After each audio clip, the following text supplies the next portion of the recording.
한번 따라 하실까요? 부활이 없다면. 부활이 없다면. 오늘 본문 말씀인 고린도전서 15장 12절부터 19절에 보면 계속해서 반복하여 등장하고 하는 단어가 있는데 그 단어가 만일이라고 하는 단어입니다. 한글 번역으로는 몇 번 나오느냐면 5번 반복해서 나오는데 영어 성경과 헬라어 원문에 의하면 6번 반복해서 나옵니다. 무슨 얘기냐 하면 가정법, 만일이라고 하는 이야기와 또 부정어문, 부정법, 아무 소용이 없다 이런 이야기들로 계속되는 이 논지를 통하여 이 만일이라고 하는 이야기와 부정법을 겸하여 쓰므로 말미암아 더 높은 긍정, 더 높은 확신으로 나아가고자 하는 그 당시 그리스 철학의 문법을 누가 빌려서 사용하고 있느냐 하면 사도 바울이 빌려서 사용하고 있는 거예요. 왜냐하면 이 교회가 고린도라고 하는 교회가 그리스라고 하는 나라에 있었고 그 당시 그 시대의 문화는 철학이 주도하고 있었는데 그 철학의 사상을 인용하여서 예수 그리스도의 복음을 전하고 있는 것입니다. 초대교회는 예수 그리스도의 부활을 믿었고 그 부활의 권능이 얼마나 큰 역할을 했는지 모릅니다. 그래서 초대교회의 주일날은 그냥 주일이 아니었습니다. 주일날은 소위 말하는 안식 후 첫날이죠. 안식 후 첫날이 무슨 날이에요? 예수님께서 죽은 지 3일 만에 부활하신 날이 안식 후 첫날. 저 금요일 날 돌아가셨다가 성금요일에 돌아가셨다가 금요일 토요일을 지내고 안식일 토요일을 지내고 그 첫날인 오늘날의 주일날에 예수님이 부활하신 날이란 말이에요. 그래서 초대교회 교인들은 언제 모였느냐 하면 그 당시 주류를 이루고 있는 유대인들은 토요일날 오늘날 제7일 안식교처럼 토요일날 모였는데 기독교인들은 토요일날 모이지 않고 언제 모였느냐 그 다음날 생업에 지장도 있고 많은 사람들에게 지탄도 받고 비난도 받음에도 불구하고 토요일에 편리를 따라 모이면 훨씬 더 좋은데 똑같이 쉬고 똑같이 모일 수 있는데 그러지 않고 안식 후 첫날인 주일날에 모였단 말이에요. 오늘날에는 주일이 대세니까 아무런 문제가 없지만 그럼에도 불구하고 그 당시 초대교회 교인들이 주일날에 모임을 한다는 것은 대단한 일입니다. 그리고 그날을 자기들 나름대로는 뭐라고 불렀느냐 하면 주님의 날, 주의 날이라고 불렀습니다. 그래서 주의 날이라고 불렀기 때문에 오늘날 로마의 달력을 채용하고 있는 저와 여러분이 오늘날 모이는 날을 무슨 날이라고 부르죠? 일요일, 태양의 신을 숭배하는 로마 문화에서는 일요일 그랬지만 우리는 뭐라고 불러요? 주일날이라고 부르는 거예요. 왜? 주님의 날이기 때문에. 왜 주님이 날이냐 하면 주님이 부활하신 날이기 때문에 그렇습니다. 그래서 초대교회 교인들은 예배를 드릴 때마다 그날은 부활절이기 때문에 최대한 기쁘게, 최대한 축제로, 최대한 격정적인 예배를 드렸습니다. 1년에 부활절이 몇 번 있느냐 하면 52번 있는 거예요. 올해는 몇 번 있어요? 잘 모르죠. 올해는 53번 있어요. 유일하게 윤달이 끼어 있는 달이 해가 올해라서 올해는 음력이 2월달이 2번이나 있어요. 그래서 여러분 올해는 주일이 52주가 아니고 몇 주라고요? 53주가 되었단 말이에요. 그러니까 매 주일을 무슨 날로 지켰느냐 하면 부활절을 지켰는 거예요. 그 전통이 오늘날까지 이어져서 오늘날 현대 교회들이 전부 이 주일날을 예배하는 날로 정하여 예배를 드리는 거예요. 그래서 우리 예배는 부활절 예배의 전통을 이어받아야 하기 때문에 우중충하게 드리면 안 되고요. 어떻게 드려야 되냐면 기쁘게 드려야 됩니다. 화사하게, 격정적으로, 역동적으로. 그렇다고 해서 전부 너무 그렇게만 하자 그런 얘기는 아니지만 기본 정신은 축제, 기쁨의 구원의 기쁨과 감격이 있는 날이 언제냐면 주의 날이라고 하는 것을 잊어버리면 안 됩니다. 근데 이 전통이 이어지기까지 수많은 시행착오와 수많은 어려움과 수많은 고난의 파도를 넘어왔는데 그 중에 하나가 이 고린도 교회가 가지고 있었던 문제, 그것이 무엇이었느냐 하면 예수 그리스도의 육신의 부활을 부정하는 사람들이 생긴 거예요. 영지주의라고 하는 철학 사상에 오염된 사람들이 교회 안에 들어오기 시작했는데 기존에 가르치는 복음과 전혀 다른 복음을 이야기하는데 그게 어떤 복음의 기초를 두고 있긴 한데 아주 진리적이고 기본적인 중요한 부분을 빼먹고 있지만 일반 성도들은 기존에 듣던 것하고 다른 걸 이야기하니까 혹하는 거예요. 신천지에 가보면 그런단 말이에요. 성경을 토대로 이야기하는데 내가 전혀 들어보지 못하는 이상한 뭐 씨, 밭, 뭐 이런 이야기를 한단 말이에요. 그러니까 그게 진리인지 아닌지 옳은 것인지 아닌지 구분을 못하고 새롭다라고 하는 것 때문에 혹하는 거죠. 그런 것처럼 초대 고린도 교회에도 영지주의자들이 들어와서 복음을 얘기는 하는데 그동안 들었던 복음이 아닌 새로운 복음을 이야기하는 거예요. 요지는 이거예요. 영지주의에 의하면 육신은 어떤 거냐 하면 육신은 악이에요. 영은 선이에요. 그래서 육신은 자꾸 게으르고 육신은 죄를 짓고 육신은 엄난하고 그래서 육적인 것을 아주 싫어해요. 대신에 영적인 것, 지적인 것 막 이런 것들을 숭상하는 철학 사상이 영지주의예요. 그래서 이 영지주의자들은 육을 싫어한단 말이에요. 육을 싫어하다 보니까 그 철학 사상의 한 분파가 나중에 뭐가 나오느냐 하면 여러분 그 유명한 금욕주의라고 하는 학파가 나오는 거예요. 그 신앙의 핵심이 나의 욕망, 나의 욕심, 내가 육체적으로 즐거워하는 걸 최대한 줄이고 최대한 하지 않는 것을 신앙의 성숙의 목표로 삼는 거예요. 그래서 그 유명한 초대 교부들 중에 초대 영성가들 중에 사막의 교부들이라고 하는 사람들이 있습니다. 이 사람들은 이 영지주의의 영향 속에서 최고의 영성훈련 방법을 세속과는 전부 담을 쌓고 끊어버리고 오로지 먹고 사는 문제에 매달리지 않고 사막에 기둥 하나 박아놓고 그 기둥 위에 올라가가지고 가만 앉아서 수련하는 거예요. 그게 그 당시에 최고의 영성훈련 방법이에요. 하나님을 만날 수 있는 아주 거룩한 방법. 세상의 모든 욕망을 끊고 그 기둥 위에 올라가가지고 한 발로 서가지고 자기의 욕망을 끊어내는 일들을 하는 일들을 통하여 그 일 속에 누가 찾아온다고 믿었느냐면 하나님이 찾아온다고 믿은 거예요. 제가 여러분 이걸 폄하하는 건 아닙니다. 하나님을 만나는 방법은 여러 가지인데 하나의 방법만 고집하면 큰일 납니다. 우리 기독교에 이런 영성 훈련의 방법들이 있습니다. 그래서 사순절 기간에는 저와 여러분이 이 방법을 따라야 합니다.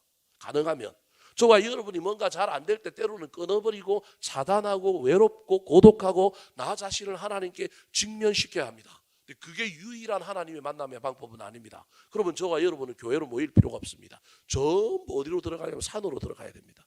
절에서 여러분 불궁 드리고 도 닦는 것처럼 우리도 벽 앞에 나를 세우고 하나님 임재하시기를 기다려야 합니다.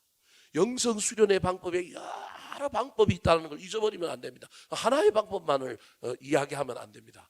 근데 영지주의자들이 주장했던 것 중에 하나가 바로 그런 거였습니다. 그래서 육신은 악한 것, 그 다음에 영적인 것, 영은 옳은 것, 이렇게 주장하다 보니 그들의 머릿속에 그들의 생각 속에 지어낸 또 다른 진리 하나가 있는데 예수님은 부활하셨을 때 육신의 몸을 입고 부활하셨는데 그때 예수님은 진짜 예수님이 아니다. 더 쉽게 얘기하면 가짜 예수님, 그러니까 부활하신 진짜 예수님이 아니고 또 다르게 얘기하면 소위 말하는 영성체로 변하기 전에 인간의 편리를 위하여 잠시 잠깐 육신의 몸을 입은, 그래서 뭐 가현설을 넘어서서 어떤 그런 이중적인 단계에 있는 몸으로 부활하셨다. 그래서 부활하신 예수님은 진짜 예수님이 아니고 예수님의 가짜 모습, 대리자다. 그러면 진짜 부활하신 예수님은 누구냐? 영지라고 하는, 에온이라고 하는, 영지라고 하는, 여러분에게 쉽게 설명하기 위하여 그 당시 이름을 영지라고 부른 건 아닌데 제가 여러분에게 설명을 쉽게 하기 위하여 그렇게 표현합니다. 에온이라고 하는, 영지라고 하는 최고의 신이 있다라는 거예요. 예수님이 부활하신 건 가짜라는 거예요. 그래서 예수님은 우리를 구원할 수 있다 없다? 없다라는 논리까지 나중에 발전해요. 처음부터 그 얘기는 안 해요. 기독교 안에서 부활하신 예수 그리스도가 있는데 그 부활하신 그 예수는 초대교회 교인들이 믿었던 육신으로 부활하신 예수가 아니라 영으로 부활하여 영의 세계에서 부활하신 존재로 있는 또 다른 예수 그리스도라는 거예요. 생판 들어보지 못한 뉴 사상을 새롭게 이야기하니까 교인들이 전부 현혹하는 거예요. 나아가서 우리는 육은 악한 것, 영은 귀한 거라고 하는 성속의 개념이 동양권 속에 있다 보니 그 말이 일리가 있어 보이는 거예요. 아니 왜 육신을 입고 태어나? 왜 육신을 입고 부활을 하셔? 그래서 영지주의자들이 교회 안에 들어와 가지고 자꾸 기독교의 기본 교리인 부활론을 자꾸 왜곡시키는 거예요. 그래서 육신으로 부활하신 예수 그리스도는 진짜 부활하신 예수 그리스도가 아니고 가짜다라는 거예요. 우리가 그분을 믿어서는 구원받을 수도 없고 부활을 체험할 수도 없다. 다른 부활하신 예수 그리스도, 영지주의자들이 주장하는 에온이라고 하는 그 누구를 믿어야 된다. 이제 그 얘기를 마지막에 할 건데 그 얘기까지는 안 나가면서 중간에 하고 있는 이야기들이 뭐냐 하면 이 영지주의자들이 예수 그리스도의 육신적 부활을 털렸다고 이야기하는 사상이 어디에 들어왔느냐 하면 고린도 교회 안에 들어온 거예요. 여러분 제가 서론에서 왜 이 이야기를 오래 하고 있느냐 하면 이 논리는 오늘날 기독교, 현대 기독교인들도 똑같은 논리로 우리가 받아들이고 있는 패러다임이에요. 내용은 다르고 이름은 다르고 저와 여러분이 이해하는 건 다 다를지 모르겠지만 그 당시 영지주의자들이 가지고 있던 부활론을 우리도 오늘날 가지고 신앙생활을 하고 있는지도 모르는 거예요. 그래서 육신적으로 부활하셨던 영과 육의 몸을 입고 이 땅에 오신 독생성자 예수 그리스도가 부활하셨을 때 육신을 입고 우리 가운데 나타나셔서 우리 가운데 보여주시고 손도 만져보라 그러고 창자하고 넣어보라고 하시고 그분이 우리 보는 앞에서 눈에 보이는 존재로 구름을 타고 하늘로 올라가신 이 성천의 이 이야기가 기독교 교리의 기본이란 말이에요. 나중에 이 부활론을 부정하게 되면 어떤 현상이 생기느냐 하면 예수 그리스도의 재림도 육신으로 오지 않고 뭘로 와요?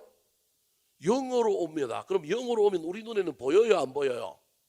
안 보이면 지금도 예수 그리스도가 뭐 했다고요? 왔다라고 하면 그 논리는 성립이 되는 겁니다. 육신적인 부활을 인정하지 않으면 재림도 나중에 어떻게 주장할 수 있느냐 하면 우리 눈에 가시적인 눈으로 볼 수 있게끔 오시는 예수님이 아닌 우리도 모르는 사이에 이미 이 세상에 예수 그리스도가 뭐 했다고요? 그래서 영의 눈을 열어서 그 오신 예수 그리스도를 보는 사람은 뭐 안 받는 사람이냐? 구원받는 사람. 안 베이는 사람은 뭐 하는 사람요? 지옥 갈 사람. 제가 새로운 종교를 하나 만들 것 같죠? 이런 논리가 성립된단 말이에요. 그래서 왜 부활론이 중요하냐 하면 부활론은 기독론에서 나온 거고 부활론은 나중에 어디로 갈 거냐 하면 재림론으로 갈 거기 때문에 이 논리가 하나라도 흐트러져 버리면 안 되는 거예요. 단순히 머릿속의 이야기가 아니라 이건 기독교 신앙의 현재 저와 여러분이 이 땅에서 육신을 입고 신앙생활을 하고 있는 우리에게도 너무너무 중요한 이야기인 거예요. 오늘날 현대 그리스도인들이 부활하신 주님을 못 만나는, 부활절에도 못 만나는 거예요. 내 삶에 부활이 없는 거예요. 그래서 우리는 그냥 먼 훗날에 인류의 종말과 우리 개인의 종말에 이섬직한 부활, 그러면 그때 가서 있으면 되지. 그래서 현재의 우리의 삶에 부활하고는 전혀 상관이 없는 삶을 사는 거예요. 이게 얼마나 큰 문제인지 몰라요. 부활을 믿어야만이 부활을 믿은 담대한 사람들이 뭘 정했느냐면 부활의 정인으로 복음을 정해냈고요. 부활을 믿었던 제자들이 어떤 삶을 살았느냐 하면 강력한 삶을 살았단 말이에요. 부활을 믿었던 제자들이 어떤 삶을 살았느냐 하면 부활을 믿었기 때문에 현재의 고난을 이기고 살았단 말이에요. 다르게 얘기하면 오늘날 현대 그리스도인들이 부활론은 그냥 기독교 교리 중에 하나의 저 어디에 있는 것으로만 치부하고 그냥 이해 안 하고 있는 정도만 머릿속에 알고 배워서 아는 정도고 내 삶에 아무런 체험도 경험도 또는 믿음으로도 성화시키지 못한 채 가기 때문에 초대교회의 부활을 체험했던 그 제자들의 모습이 우리에게는 없는 거예요. 없지만 우리는 믿고 있다고 착각하고 우리는 그 부활의 신앙을 가지고 있다고 생각하고 살아가는 거예요. 그래서 고린도 교회에 있는 사람들이랑 오늘로 살아가는 우리랑 어떤 의미에서 보면 똑같은 패러다임 속에 살고 있는 거예요. 부활에 대한 중요성을 못 느끼고 부활 신앙을 잘 모르는 여러분에게 오늘 한 시간의 설교를 가지고 제가 여러분을 뒤집어 엎어 놓을 수 있다면 저는 위대한 설교가가 되겠지만 저한테는 그런 능력은 없지만 그럼에도 불구하고 제가 여러분에게 부탁드리고 싶은 것은 부활 신앙이라고 하는 것을 우리가 얼마나 잘 이해해야 되고 우리의 신앙 안으로 끌어들여야 하는지에 대한 중요성만이라도 오늘 여러분들이 기억할 수 있었으면 좋겠습니다. 어쩌면 오늘날 교회가 능력이 없는 것, 오늘날 우리 그리스도인들이 그냥 머리만 큰 신앙, 내가 아는 정도의 신앙으로 뭐 표현이 좀 이상하긴 하지만 그보다 훨씬 더 능력도 있고 뛰어난 분들이 많지만 그럼에도 불구하고 전체적으로 볼 때 우리의 신앙이 그 큰 능력이 없는 이유 중에 하나는 저는 개인적으로 부활 신앙이 우리 속에서 부족하거나 적기 때문이라고 생각합니다. 심지어 어떤 사람들은 부활이 없다고 주장하지는 않지만 부활이 있다고 부활이 기독교 신앙의 핵심이라고 강력하게 주장하지 않는 신앙생활을 오늘날 저와 여러분이 하는 거예요. 그 결과 우리의 신앙이 어쩌면 능력이 좀 부족하고 고난도 좀 못 이기고 세상 사람들에게도 우리가 찐따 취급을 당하고 좀 부족하고 모자라는 사람의 취급을 당하는 교회와 성도들이 되어버리지는 않았는가 그런 생각을 해봅니다. 영지주의의 영향 때문에 고린도 교회 교인들이 예수 그리스도의 육신의 부활을 부정하기 시작했습니다. 육신의 부활을 부정하기 시작한다는 것은 예수 그리스도가 육신을 입고 성육신하여 이 땅에 오신 것도 부정하게 됩니다. 그 말은 예수 그리스도가 십자가를 지고 우리 죄를 대신했다라는 것도 뭐 하게 되느냐 하면 부정하게 됩니다. 부활체로 부활하신 분이 인간의 몸을 입은 부활체가 아니라고 한다면 어찌 인간이 그 더러운 영지주의의 개념에 의하면 죄스럽고 그 더러운 육신이 십자가를 짐으로 우리 인간의 죄를 대신할 수 있겠느냐? 왜 하나님이 더러운 육신의 애가 아무리 깨끗하다고 순진하다고 하더라도 아기의 몸을 입고 이 땅에 오셔야 하느냐? 수많은 문제거리를 양산할 가능성이 있는 거예요. 그걸 바라보았던 바울 사도가 아니다라고 하는 것을 가르쳐 주기 위하여 가정법과 부정법을 써서 우리가 부활을 부정하면 부활이 없다고 이야기하면 우리 기독교는 아무것도 아니요 우리의 믿음은 헛것이라고 주장하고 있습니다. 12절 말씀 같이 한번 읽어볼까요? 시작. 그리스도께서 죽은 자 가운데서 다시 살아나셨다 전파되었거늘 너희 중에서 어떤 사람들은 어찌하여 죽은 자 가운데서 부활이 없다 하느냐. 죽은 자 가운데서 부활이 없다 하느냐. 부활을 부정할 뿐만 아니라 부활을 부정하는 사람들 중에는 부활 자체를 부정하는 아주 불신앙적인 사람도 있는가 하면 부활은 인정하지만 예수 그리스도가 육신으로 부활하는 것을 인정하지 않는 사람들 때문에 사도 바울이 이건 큰일 난다. 이렇게 되면 부활은 예수 그리스도의 부활은 우리는 주일날 예배드림으로 부활하신 주님을 경험하고 그 부활의 능력을 입고 세상을 향하여 달려가야 하고 그 능력이 우리를 지키고 보호해야만이 세상 속에서도 이기고 승리하고 낙심했다가도 일어날 수 있을 텐데 낙심했다고 다시 영원히 부활하여 삶의 현장에서 달려갈 수 있을 텐데 큰일이다 싶어서 부활이 없다면 아무것도 아니다라고 설명하면서 부활이 없다면 다 헛것이라고 하는 네 가지를 설명하고 있습니다. 자, 그렇다면 부활이 없다면 무엇이 헛것일까요? 첫 번째입니다. 따라 하시겠습니다. 전파하는 복음과 믿음이 헛것입니다. 전파하는 복음과 믿음이 헛것입니다. 자, 전파하는 복음과 믿음이 무엇일까요? 14절 말씀을 한번 읽어볼까요? 시작. 그리스도께서 만일 다시 살아나지 못하셨으면 우리가 전파하는 것도 헛것이요 또 너희 믿음도 헛것이며. 자, 모든 기독교의 신앙의 핵심은 예수 그리스도입니다.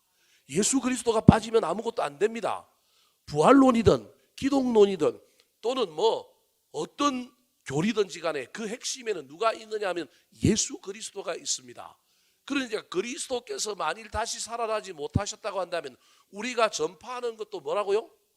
그럼 우리가 전파하는 것이 뭐예요? 대상으로 치면 예수님, 대상이 아니라 내용으로 치면 그분이 하신 일, 그분이 이 땅에 육신의 몸을 입고 오셨다.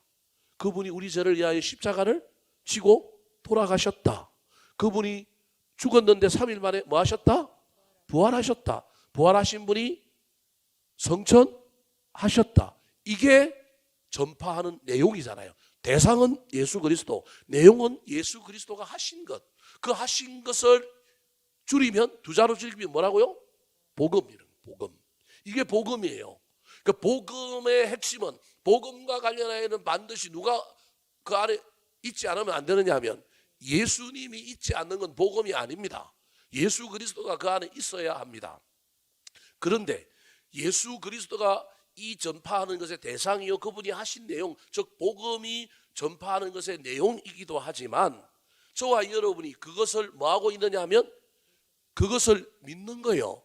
믿는다고 하는 것은 머리로 하는 것이 아니라 마음으로 받아들이고, 그분이 그 일을 하셨기 때문에 그가 하신 그 모든 일이 우리랑 관련이 있다라는 거예요. 그분이 하신 그 모든 일이 나에게 영향을 미친다라는 거예요.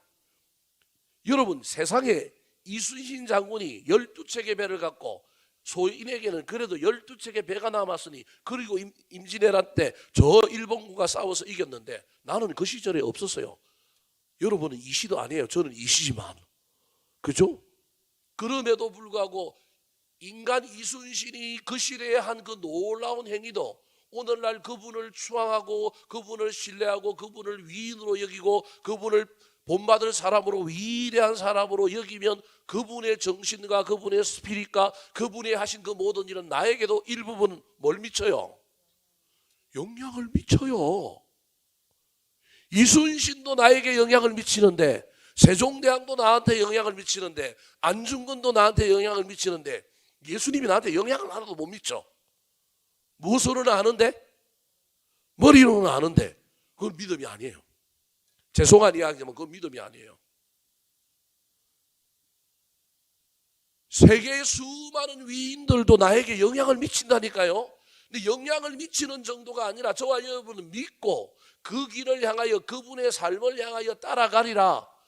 그분이 나에게 영향을 미치고 그분의 그 어떠한 능력이 나에게, 나의 삶에도 나타날 뿐만 아니라 나 또한 그분이 걸어갔던 길들을 걸어가리라라고 하며 따라가는 것이 뭐냐면 믿음인 거예요. 그러니까 아는 것으로만 끝나는 게 아니고 믿음이라는 거예요. 그 믿음의 핵심이 뭐냐 하면 지금 사도 바울이 부활이다라고 얘기하는 거예요.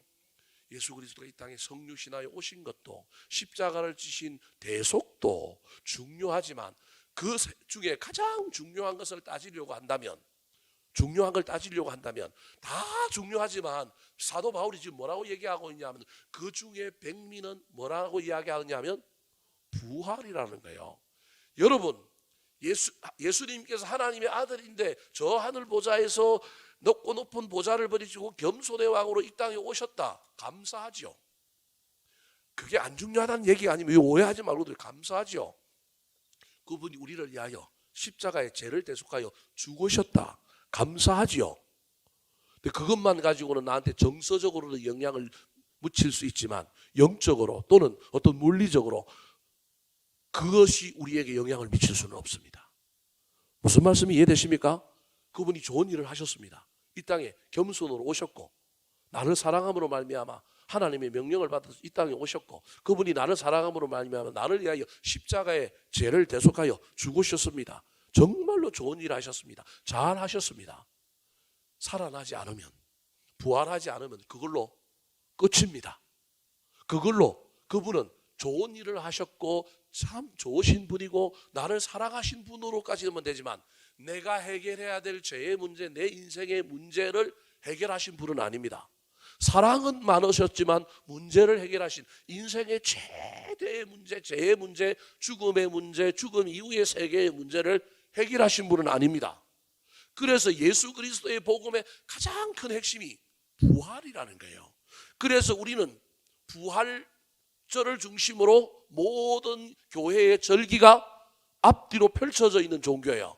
우리는 1월 달에 신앙생활을 하지만 교회 달력은 부활절을 중심으로 앞뒤에 절기가 펼쳐져 있는 거예요. 왜냐하면 부활이 모든 신앙의 뭐이기 때문에 핵심이요 꽃이기 때문에 그러는 거예요.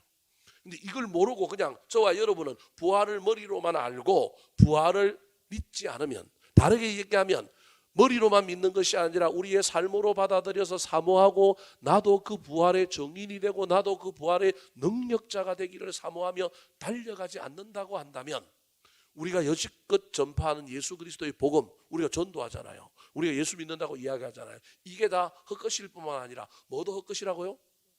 내가 믿는 믿음도 헛것이라는 거예요. 사랑하는 성도 여러분, 저와 여러분이 부활에 대한 신앙의 그 중요도를 조금 더 가지셨으면 좋겠습니다. 그래서 우리는요, 고난주간의 힘을 다 빼버리고요, 저는 그냥 부활주일이 훨씬 더 많았으면 좋겠는데, 그래서 은총의 교회력에 의하면 여러분, 사순절과 고난주간은 6주간이지만 부활절은 그 이후에 몇 주간인가요? 훨씬 더 많은 30주간이에요. 여러분은 이제 주일을 잘 모르는데 우리 목사들은 주일을 세는 그게 뭐가 있는데, 그 교회 여력이라는 달력이 있는데 30주일이 따지고 보면 부활주일 절기예요. 부활주일 절기. 근데 우리 현대 교회는 부활주일 한 주일만 뭘로 지켜요? 부활절로 딱 지키다 보니까 예수 그리스도의 고난 십자가, 물론 고난이 없는 부활은 없기 때문에 고난을 중요하게 여겨야 되는데, 정작 우리가 중요하게 여기고 정작 기뻐하고 정작 능력을 입어야 되고 정작 사모해야 될 부활은 없는 거예요. 그래서 저와 여러분이 매주일 예배가 중요한 거예요. 매주일 예배가 뭐라고요? 그 예배 누가 살아나야 된다고요? 예수도 살아나야 되면 누구도 살아나야 돼요? 내가 살아나야 돼. 내 영혼이, 내 삶이, 내 기도가 살아나야 돼. 이게 작은 부활이란 말이에요. 저와 여러분의 이 부활을 살렸으면 좋겠습니다. 부활을 믿지 않으므로, 믿어도 머리로만 믿는 것으로 저와 여러분이 신앙생활함으로, 믿지 않으면 헛것이고 머리로만 믿으면 아무 능력이 없는, 그냥 나중에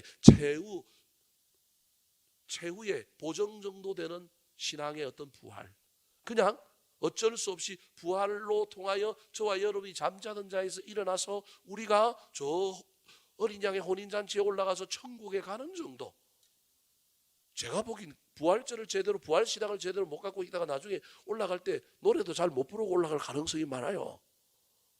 이렇게 해서 부활시켜 주셨으니까 가기는 가는데, 부활절을 부활이라고 하는 신앙을 제대로 못 즐겨봐 놓으니까 부활의 기쁨이 너무 없고 부활의 신앙의 그 능력이 너무 없다 보니까, 제 생각이에요. 성경이 그렇다는 얘기가 아니라, 훗날 우리가 하나님 우리를 일으켜줬을 때, 아이고 부활시켜줬을 때 감사하네, 그러고 그냥 뚫레 부끄럽게 그냥 천국에 들어갈 가능성이 많은 거예요.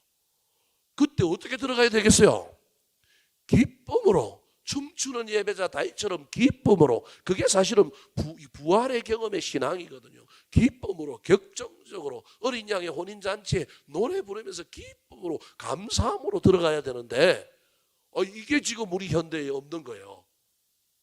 두 번째, 부활이 없다면 어떻게 될까요? 따라가시겠습니다. 거짓 증인과 거짓말쟁이가 됩니다.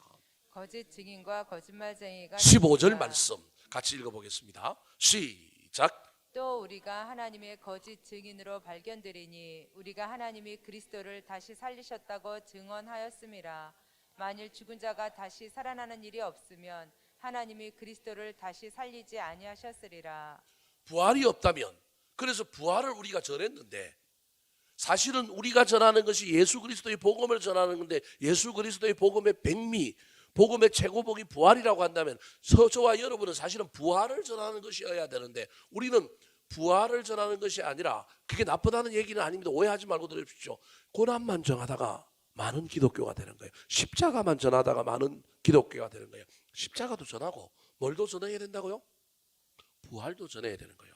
근데 십자가는요, 우리가 굳이 십자가의 삶을 안 보여줘도 사람들은 십자가는 전하면 알 수는 있지만, 부활은요, 부활은 예수 그리스도가 부활하셨습니다로는 해결이 잘 안 돼요. 누가 그 부활을 보여줘야 되느냐 하면, 내가 어쩌면 보여줘야 될 필요가 있는 거예요. 고난은 내가 안 보여줘도요, 이미 그림 속에서, 영상 속에서, 이미 전해 내려온 이야기 속에서 세상 사람들이 예수 그리스도의 고난은 알아요. 근데 고난을 머리로 아는 정도가 아니라 마음으로 알려면 우리가 뭘로 그것을 알게 해줘야 되느냐 하면 부활로 알게 해줘야 되는데, 내가 부활을 머리로만 알고 안 믿어요. 내가 부활을 온전히 받아들이지 않고 부활 신앙이 없어요. 부활 신앙을 살지를 못해요. 그러니 저와 여러분이 전하는 말은 거짓말이 되고 우리의 정인됨은 헛된 거짓 정인이 된다. 사랑하는 성도 여러분, 그래서 저와 여러분이 할 수만 있다면 부활의 정인이 되었으면 좋겠습니다. 부활을 전하는 것이 신앙생활, 우리가 예수 그리스도를 전하지만 예수 그리스도의 부활의 삶을 전하기 위하여 먼저 내 삶이 부활했으면 좋겠고, 저와 여러분의 삶 속에 그 부활을 전할 수 있는 놀라운 일들이 일어났으면 좋겠습니다. 부활은요, 세 가지 부활이 있습니다. 어떤 부활이 있느냐 하면 과거의 부활이 있습니다. 누가 하셨어요? 예수님이 하셨습니다. 과거의 부활. 과거가 있으면 뭐도 있을까요? 현재는 좀 넘어가고요. 편의상 뭐가 있을까요? 미래의 부활이 있습니다. 우리는 사실은 이 미래의 부활을 전하는 사람이에요. 과거의 부활도 이야기하지만 과거의 부활을 가지고 뭘 전하느냐 하면 미래의 부활.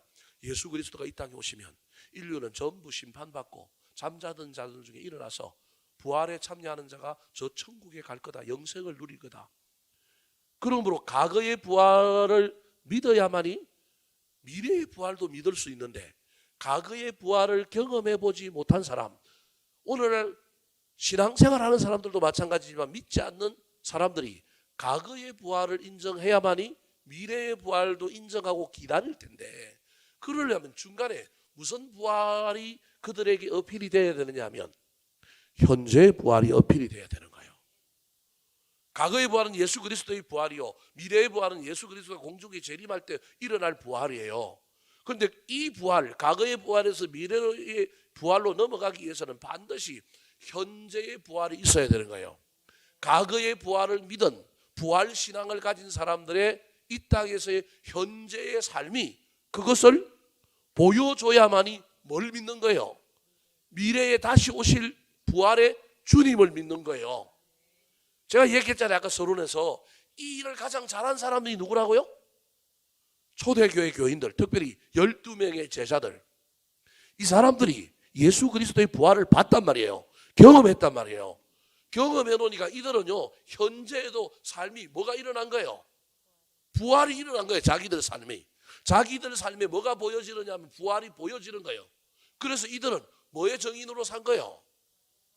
부활의 정인으로 산 거예요. 사도행전 1장 8절에 오직 성령이 너희에게 임하시면 너희가 권능을 받고 예루살렘과 유다와 사마리아와 땅끝까지 이르러 내 정인이 되리라 할 때, 그 정인이 여러분 그냥 정인이 아니라 뭐의 정인이라고요? 부활의 정인인 거예요. 그래서 그 앞에 예수 그리스도가 여러분 부활하는 이야기가 나오는 거예요. 예수님이 그 얘기하고 뭐 하신 거예요? 사도행전 1장을 읽어보세요. 1장 8절 그 이야기도 하고 난 다음에 그 다음에 예수님께서 보는 사람들 앞에서 들리어서 구름 타시고 하늘로 뭐 하시더라?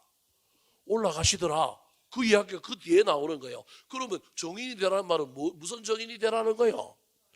자꾸 우리는 그걸 어떻게 이해하느냐 하면 부활의 정인이 되라고 하는 말을 자꾸 성경을 전하는 것, 성경에 나오는 어떤 복음의 어떤 내용들을 전하는 것, 기독교의 기본 교리를 전하는 것이라고 자꾸 이해하는데요.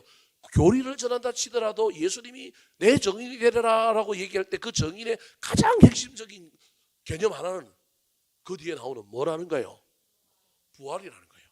자, 여러분이 목사가 될 필요는 없기 때문에 이런 것까지는 굳이 몰라도 되지만, 저와 여러분이 알아야 될 것은 우리가 복음을 전한다라고 할 때 단순히 예수 그리스도를 전하는 것이기도 하지만 그 안에 뭐가 전해져야 되냐면 예수 그리스도의 부활이 전해져야 되는데, 내가 그 부활에 대한 확신, 그 부활에 대한 믿음이 없으면 나는 복음을 전하는데 주변 겉핥기만 하는 거예요. 부활은 안 전하고 뭐만 전하다가 마느냐 하면 십자가만 전하는 거예요. 그래서 오늘날 현대 그리스도, 이게 제가 한 얘기가 아니고요, 존 파이퍼라고 하는 미국의 목사님이 한 얘기예요.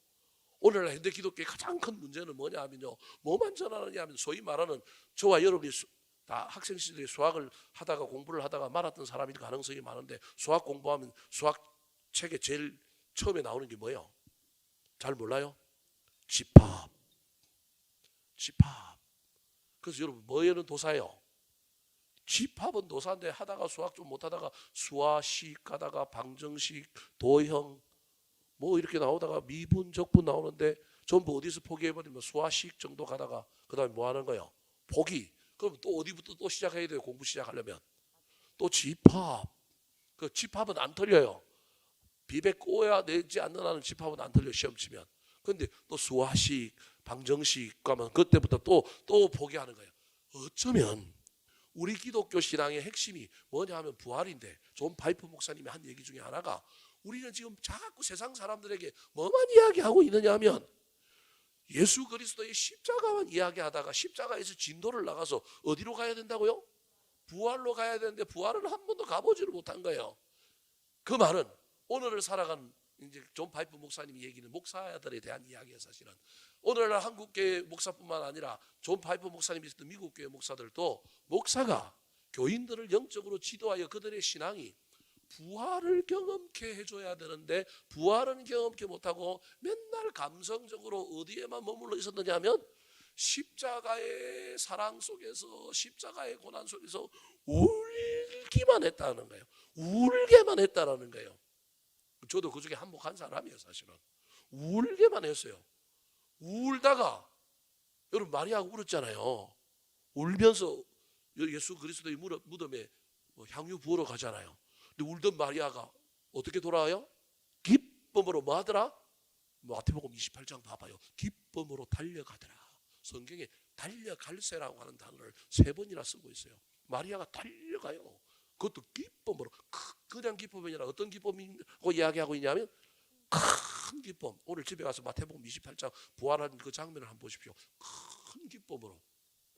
여러분 초대교회가 세상을 뒤집고 초대교회의 교인들이 초대교회 성도들이 이 놀라운 일들을 할 수 있었던 것 중에 하나는 우리는 성령이라고 하는 중요한 관점을 오늘날 현대교회가 발견했는데 성령만 발견했지 뭘 발견 못했냐면 부활은 알기는 아는데 발견을 못한 거예요. 저 또한 마찬가지고. 그리고 그 부활을 어떻게 하면 우리가 경험할까? 경험하여 우리가 어떻게 그걸 세상에 보여줄까? 우리 스스로가 그 부활에 압도당하고 그 부활의 놀라운 능력을 경험하여 우리가 어떻게 그 큰 능력으로 이 세상을 살아갈까? 저도 여러분에게 잘 제시하지 못했고 여러분도 잘 못 배웠을 가능성이 많은 거예요. 저도 이번 설교를 준비하면서 이 부분에 내가 앞으로 포인트를 맞춰서 설교를 준비하고 우리 교인들을 영적인 세계를 열어주는 방법으로 가야 되겠구나. 부활의 감격, 부활의 승리, 부활의 능력. 십자가만 이야기하면 안 되는구나. 그래서 현대 교인들이 참기는 잘하는데 부활의 능력으로 같이 못 나아가니까 전하는 것도 헛것이요, 믿음도 헛것이요. 그 다음에 저와 여러분이 거짓 정인이 되어 갈 가능성이 많은 거예요. 그래서 우리가 세상에 나가서 이제 복음을 전하는데 세상 사람들이 옛날에 예수 천당 불신 지옥 하면 그래도 믿었는데 요즘은 믿지도 않을 뿐만 아니라 우리가 하는 말을 신뢰를 해요, 안 해요? 안 하는 거예요. 말하는 사람을 믿을 수 없다라는 거예요. 그 말은 말하는 사람이 기독교 신앙의 핵심인 여러분 부활의 그 놀라운 은혜와 능력을 아직 우리가 못 받았다라고 하는 진단을 저와 여러분이 할 수 있어야 됩니다. 세 번째, 부활이 없다면 무엇이 헛것일까요? 따라 하시겠습니다. 믿음으로 죽은 자는 망한 것입니다. 믿음으로 죽은 자는 망한 것입니다. 자, 17절, 18절 말씀 같이 한번 읽어볼까요? 시작. 그리스도께서 다시 살아나신 일이 없으면 너희의 믿음도 헛되고 너희가 여전히 죄 가운데 있을 것이요 또한 그리스도 안에서 잠자는 자도 망하였으리니. 부활이 없다면 그리스도 안에서 잠자는 자도 망하였다. 이 말은 부활이 없으면 안 되고 부활은 있고 그 부활을 믿고 그 부활의 능력을 체험해야 된다. 그래서 그래야만이 우리 믿음이 헛것도 아니요, 저와 여러분이 정인 노릇하는 것도 망하는 정인 노릇, 쓸모없는 정인 노릇이 아니라 제대로 된 정인 노릇일 뿐만 아니라 그리스도 안에서 잠자는 죽은 자도 헛된 죽음이 아니라는 거예요. 그리스도 안에서 잠잔다라고 하는 말은 죽었다라는 의미입니다. 예수 믿고 죽었다는 1차적인 의미도 있지만 그리스도 안에서 잠잔다라고 할 때 저 이야기는 예수 그리스도를 믿음으로 말미암아 순교한 자들, 예수 그리스도를 말미암아 죽음으로 세상에서 정말 억울한 죽음을 했는데 부활이 없다면 저 사람들은 뭐예요? 더 억울하죠. 그래서 뭐 했다고 표현하고 있느냐면 망하였다라는 거예요. 그러면 저 사람들은 지금 현재의 삶에서는 억울하게 죽고 순교하여 죽고 손해보고 죽고 이 땅에서의 어떤 자기 나라에서 어떤 그 영광 영락은 누리지 못하고 제3세계에 가서 정말로 가난한 사람들과 타문화권에 있는 그 연약한 사람들과 살다가 말라리아에도 걸리고 죽기도 하고 개한에게 납치되어 죽기도 하고 이슬람 사람들에게 참수당하여 죽기도 하고 배를 타고 가다가 복음도 못 전해보고 태평양 바다에서 수장당하여 죽기도 하고 수많은 사람들이 얼마나 억울한 죽음이에요. 그나마 어떤 땅에 가고 복음을 전하고 죽은 선교사도 있지만 복음을 전하고 죽은 선교사보다 뭐한 선교사가 더 많은가요? 죄송한 이야기도 오다가 죽은 사람이 더 많아요.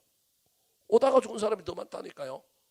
그 유명한 우리나라의 최초의 선교사라고 하는 토마스라고 하는 선교사는 대동강변에 우리나라에 발을 디디는데 발을 디디서 자의로 발을 디딘 게 아니라 배가 자초하는 바람에 여러분 대동강변에 우리나라로 고이 말하는 고이 외국인이 들어왔는데 포박되어서 모래사장에 앉혀놓고 뭐 한 거요? 목을 베서 뭐 한 거요? 죽였단 말이에요. 땅을 밟기는 바라봤는데 자의로 선교하러 밟은 게 아니라 죄인으로 배에서 붙잡혀갖고 내려와갖고 밟자마자 뭐 한 거요? 복음 전해봤어요? 아니 물론 뭐 성경 저도 갖고 있던 것 때문에 나중에 무슨 일이 일어나고 좋은 일이 일어나고 뭐 그런 일들이 일어나지만 여하튼 자기 인간적인 생각으로 눈으로 본다고 한다면 실컷 훈련받고 선교사 훈련받고 실컷 물질 준비해가지고 저 태평양 건너서 아이고 조선이라고 하는 나라에 왔는데 아이고 갑자기 그냥 땅을 자의로 밟은 것도 아니고 포박당해서 밟았는데 그냥 참수당하여 목이 떨어져 나갔어요. 얼마나 억울해요. 그런 억울한 사람이 부활이 없다면 그 미치고 환장할 노릇이 아니겠어요? 그 말은 뭐냐면 부활이 있기 때문에 부활을 믿는 사람은 억울한 죽음을 뭐 할 수 있다고요? 감당할 수 있다라는 거예요. 그게 억울하다는 거예요? 안 억울하다는 거예요? 안 억울하고 영광스럽다는 거예요. 부활이 없는 사람은, 부활의 신앙이 없는 사람은, 부활을 믿지 않는 사람은 그 사람을 보고 그 토마스라고 하는 그 선교사를 보고 아이고 어리석은 놈, 참 부족한 놈, 꿈을 못 다 핀 놈 그렇게 이야기하겠지만 우리 하나님 입장에서 보면 그 사람은 대단한 사람이라는 거예요. 19절 말씀 같이 한번 읽어볼까요? 19절 시작. 만일 그리스도 안에서 우리가 바라는 것이 다만 이 세상의 삶뿐이면 모든 사람 가운데 우리가 더욱 불쌍한 자이리라. 부활이 없고 천국이 없고 영생이 없다면 부활이 없다라고 한다는 말은 천국도 없고 영생도 없다라는 말이에요. 그렇다고 한다면 여러분 이 땅에서 저와 여러분이 예수 믿느라고 여행도 못 가고 금요일 날 딴 사람들은 전부 뭐 재미난 거 보고 어디도 가고 주말이라고 뭐 불타는 밤이라고 뭐 어디를 가기도 하고 여행도 가는데 여러분 여기 나와 있는데 여러분 진짜 불쌍한 사람이지 않겠습니까? 말씀을 정리하려고 합니다. 부활은 있습니다. 근데 있다 정도로만 우리가 신앙생활하면 안 되고 저도 부족해서 여러분들에게 이제 이 부분에 더 열심을 내고 최선을 다해야 하겠지만 그동안 우리가 가지고 있던 부활론, 부활에 대한 그 부활절 기쁜 날, 부활절 이런 정도가 아니라 저와 여러분이 다시금 부활 신앙에 대한 생각들을 고쳐하고 사모해야 합니다. 과거의 부활 믿습니다. 예수 그리스도가 부활했다고. 미래의 부활 주님 다시 오실 것이라고 믿습니다. 그러나 그것만으로 안 되고 저와 여러분 현재의 삶에서 현재의 부활의 주인공이 되어야 합니다. 현재의 부활이 주인공이 되려면 저와 여러분이 부활의 은혜가 부활의 능력이 그 부활의 그 놀라움이 우리 속에 쏙 들어와야 됩니다. 내가 부활을 체험한 사람이 되어야 합니다. 사랑하는 성도 여러분, 부활은 먼 훗날에 있는 것이라고 자꾸 생각하지 말고 부활은 과거에 일어난 예수 그리스도의 부활을 그냥 아는 것을 부활이라고 부활신앙이라고 생각하지 말고 저와 여러분이 무슨 방법이 있는지 어떻게 접근해야 되는지 앞으로 어떻게 가야 될지는 잘 모르겠지만 이 시간을 통하여 저와 여러분이 그동안 우리가 신앙생활을 알았던 십자가 거기에만 머무르지 말고 어디로 옮겨갔으면 좋겠느냐 하면 부활신앙으로 옮겨갔으면 좋겠습니다. 부활신앙이 있어야만이 현재를 견디고 담대하게 이기고 승리합니다. 부활신앙이 있어야만이 저와 여러분이 많은 사람들에게 진정한 정인이 됩니다. 거짓말쟁이가 되는 게 아닙니다. 부활신앙이 있어야만이 현재 저와 여러분이 승리의 삶을 살든 억울한 삶을 살든지 간에 모든 삶을 감당할 수 있을 뿐만 아니라 그 부활의 삶이 훗날 우리의 삶을 증명하게 될 것입니다. 말씀을 마치겠습니다. 사랑하는 성도 여러분, 지금 저와 여러분은 현재의 삶에서 내 삶에 예수 그리스도의 부활이 나에게 어떤 영향을 주고 있습니까? 나에게 어떤 역할을 하고 있습니까? 나와 관련하여 예수 그리스도의 부활이 어떤 작용을 하고 있습니까?